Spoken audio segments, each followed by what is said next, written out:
WebDeb est avant tout un outil pour garder la mémoire des citations et les situer dans des débats. Cette mémoire sera d'autant plus riche que des contributeurs y enregistreront des citations. N'importe qui peut le faire puisque WebDeb est ouvert à tout contributeur. Voyons donc comment réaliser cette tâche que nous avons tenté de rendre la plus intuitive possible sans faire de compromis sur la rigueur. Vous pouvez donc peut-être vous passer de ce tutoriel, mais écouter cette courte vidéo vous fera gagner du temps. Avant toute chose, si ce n'est déjà fait, tout contributeur doit s'inscrire sur la plateforme. Pour cela, dirigez-vous en haut à droite de la page, sur Se connecter, puis S'enregistrer. Vous aurez besoin d'une adresse email et vous devrez choisir un pseudo. Vous recevrez ensuite un courriel vous demandant de confirmer votre inscription. Les fois suivantes, il vous suffira de vous reconnecter. Maintenant que vous êtes enregistré, la voie est libre pour encoder des citations sur WebDeb.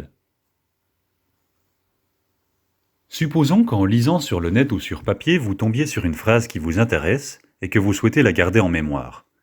Il vous suffit de la surligner et de la copier. Si ce n'est pas déjà fait, ouvrez WebDeb dans un nouvel onglet de votre navigateur. Sur la page d'accueil, cliquez sur Contribuer, puis sur Ajouter une citation. Le formulaire d'encodage d'une citation apparaît. Collez-y votre citation, puis cliquez sur Suivant. On vous demande ensuite de mentionner la source. Dans mon cas, il s'agit d'une page web et je dois donc en indiquer l'URL. Je retourne sur mon article, j'en copie l'adresse et je la colle dans le champ réservé. Une fois cela fait, je passe à l'écran suivant. Je dois maintenant indiquer qui a tenu les propos que j'enregistre. Dans mon cas, il s'agit de Patrick Artus.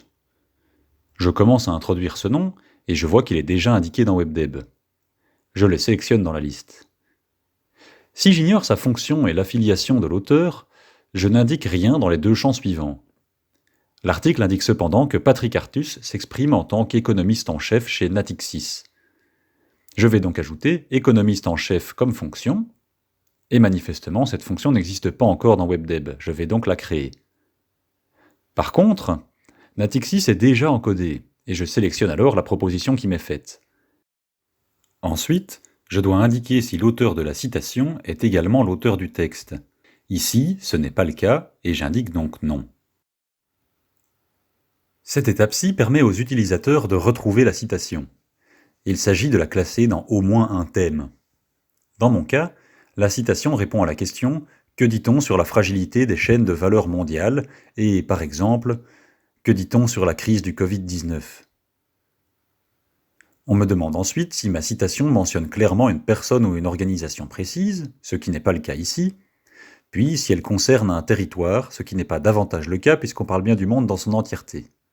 Je peux maintenant cliquer sur Suivant, ou si je suis vraiment pressé, sur Enregistrer et quitter. Mais l'idéal est de poursuivre car les deux étapes suivantes me permettent de rendre la citation compréhensible hors de son contexte.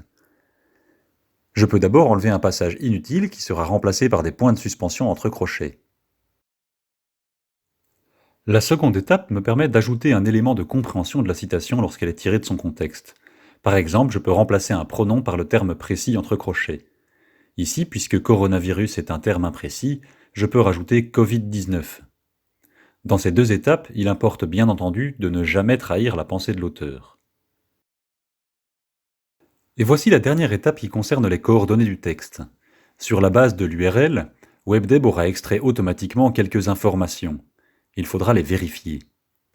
Dans mon cas, je devrais notamment ajouter le nom du journaliste, que je pourrais coller dans le champ réservé, et j'ajouterai également sa fonction, il est donc journaliste, et son affiliation, il travaille pour France 24. Je vais aussi indiquer que l'article date du 2 avril 2020, et je peux sélectionner le genre de texte, il s'agit d'un texte journalistique. Maintenant que toutes les informations sont encodées, je peux enregistrer et quitter. Ma citation est maintenant dans WebDeb. Je peux la retrouver à plusieurs endroits. Dans les citations du texte que je viens de regarder, bien sûr. Dans les citations de l'auteur. Dans le ou les dossiers thématiques où je l'ai classé. Et enfin dans mon répertoire personnel qui liste toutes mes contributions. Vous aurez peut-être remarqué qu'il est possible d'introduire des citations directement à partir de la page où elles doivent être insérées. Par exemple, dans la page recensant les citations d'un auteur. Il suffit de cliquer sur le bouton « Ajouter une citation » et le même formulaire s'ouvre, mais il aura déjà intégré le nom de l'auteur. Cette citation peut également être mobilisée comme un argument d'un débat ou comme l'expression d'une prise de position dans ce débat. Elle est donc une ressource que d'autres, ou moi-même, peuvent mobiliser pour clarifier les coordonnées d'un débat. Mais cela, c'est une autre forme de contribution que nous vous expliquerons dans une nouvelle vidéo.